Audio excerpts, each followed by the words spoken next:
2026 IPL নিলামে নাম লিখিয়েছেন বাংলাদেশি 8 জন তারকা প্লেয়ার। তাহার মধ্যে 7 জন টিকে গেল এবং একজন বাদ পড়ল নিলামের আগেই। সেই 7 জনের মধ্যে কার বৃত্তিমূল্য কত সেটা কি জানেন? চলুন একবার জেনে নেই। শুরুতেই আছে মোস্তাফিজুর রহমান, যার বৃত্তিমূল্য 2 কোটি রুপি ধরা হয়েছে।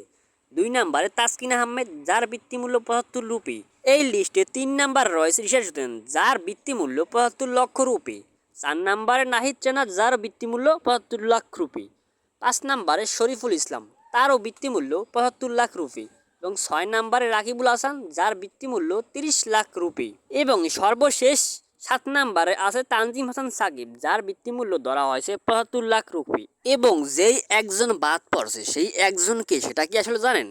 সেটা হলো আমাদের বাংলার গর্ব, সারা বিশ্বের বিচ্ছে একমাত্র অলরাউন্ডার সাকিব আল হাসান, যে সারা বিশ্বে 18 বছর রাজত্ব করেছে 1 নাম্বার পয়েন্ট। সেই সাকিব আল হাসানই এবার আইপিএল নিলামে নাম দিতে পারেনি, সে বাদ পড়ে গিয়েছে। আপনারা জানিয়ে দেন এই 7 জনের ভিতরে কে আইপিএল এবার চান্স পেতে পারেন 2026, কমেন্টে দেখতে চাই। এবং আপনারা লাইক এবং ফলো করে পাশে থাকুন। ক্রিকেট সম্পর্কিত যে কোনো ধরনের ভিডিও পেতে আমাদের সাথেই থাকুন।